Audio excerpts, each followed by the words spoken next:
Hello, everybody, and welcome back to Buckeye Politics. It's me, your favorite Ohioan. So today we're going to be covering the 2022 Maryland governor election. Last night there was the primary for both the Republican and Democratic parties to nominate their candidates for governor.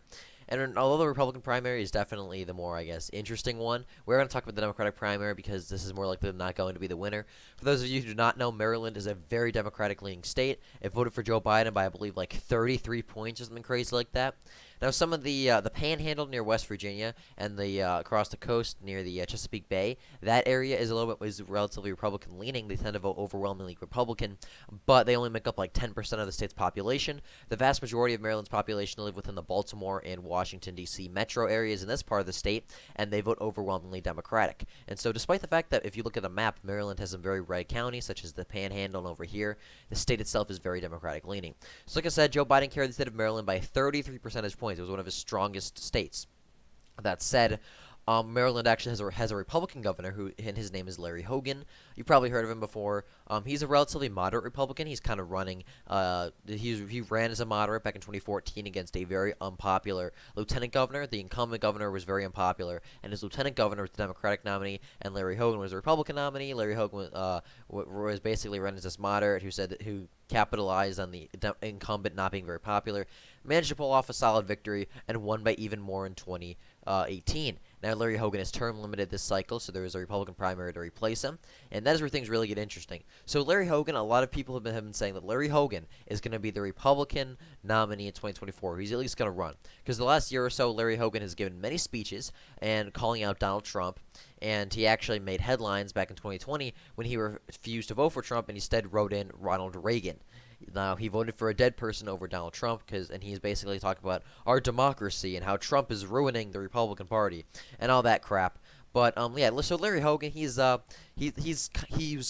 never really a huge Trump ally, but early on he was sort of like neutral on Trump. But recently he's gone full in anti-Trump, and this has led to a lot of speculation that he may be considering a run for president in 2024.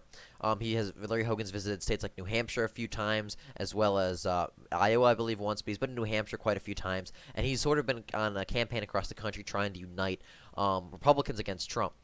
And Larry Hogan endorsed Kelly Schultz. Now, Kelly Schultz also a very moderate Republican, and she had a spot in Larry Hogan's administration. The two of them worked together, and she ran for governor, and Larry Hogan endorsed her.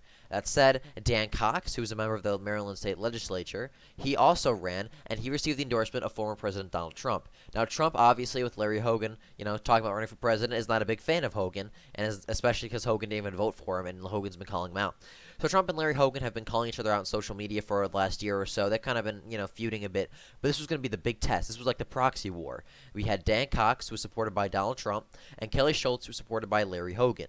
Now, this was sort of going to be the big race to decide. Like, this probably, Larry Hogan was probably watching this like, if Kelly Schultz does very well, then I may have a lot of appeal and I may run, especially because it's Maryland, his home state. But the exact opposite happened. This was a huge L for Larry Hogan and a massive victory for Donald Trump. So Dan Cox, the Republican endorsed candidate, he's a little bit he's not like super far right, but he is rather conservative, and he is a staunch supporter of Trump. He absolutely destroyed Kelly Schultz. He won by about 16 points, although there is still a lot of the vote left. Most of that appears to be in the Baltimore area, so that may go kind of either way. But I think he is going to end up winning by about 16 points or so, and that is actually a huge L. Because if we go to the Republican polls, this race was razor thin. Dan Cox and Kelly Schultz were going back and forth in the polls, with Kelly Schultz even leading a poll conducted at the beginning of June. Dan Cox took a narrow lead, and then the earlier polling had Dan Cox leading. So this race was going to be super competitive, apparently, but Dan Cox just blew Kelly Schultz out of the water, especially considering it is Maryland. So this is a huge L for Larry Hogan, because think about this. If Larry Hogan is the governor of Maryland, and if Larry Hogan is a very popular governor of Maryland, and his own candidate, his own endorsement, loses to Trump, what's that going to say about him, how he's going to do nationwide?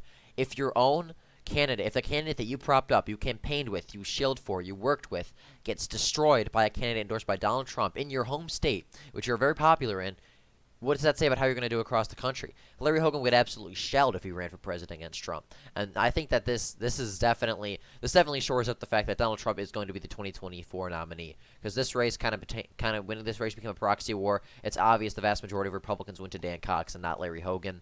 So Yeah, this was a solid victory for Dan Cox. Now the big question is can Dan Cox win the general election? The answer to that is unfortunately no. I like Dan Cox a lot, but he's not going to win.